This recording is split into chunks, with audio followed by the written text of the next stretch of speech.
लगता है या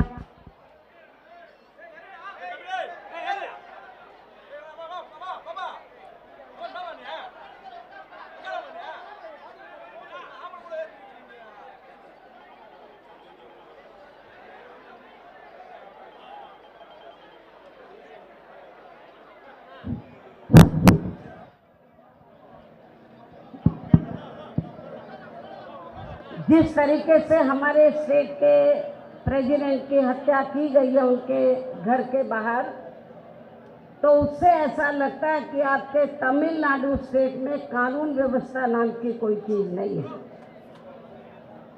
और इतना ही नहीं, मुझे ये भी मालूम हुआ कि जिन्होंने हत्या की है अभी तक वो असली जो अपराधी है वो पकड़े नहीं गए हैं। केवल खाना पूर्ति के लिए कुछ कर लिए हैं, असली अपराधी अब नहीं पकड़े गए हैं।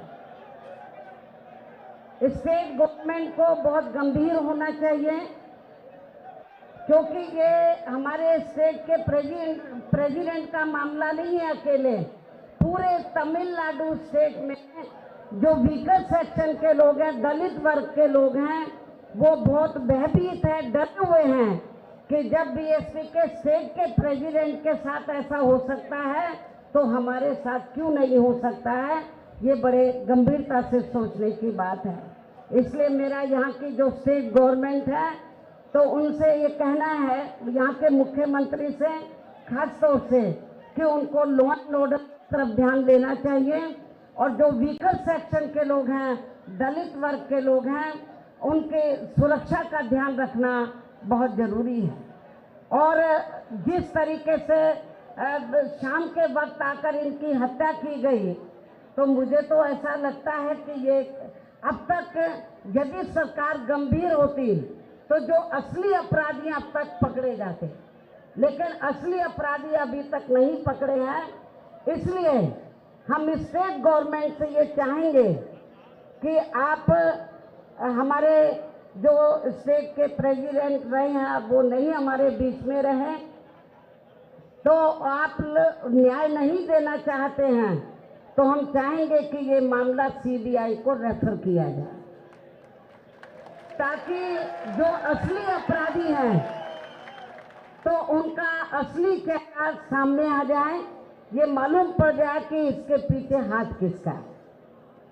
क्योंकि हमें कोई, हमारी पार्टी को कोई उम्मीद नहीं है यहाँ की स्टेट गवर्नमेंट हमें न्याय दे देगी।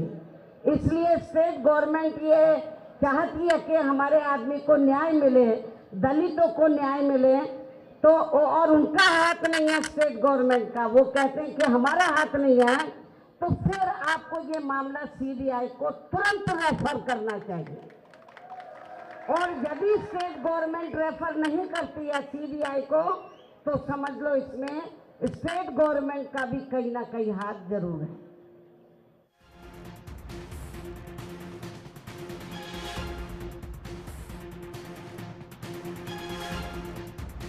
உடனுக்குடன் செய்திகளை தெரிந்து கொள்ள சன் நியூஸ் பெல் ஐகானை கிளிக் பண்ணுங்க.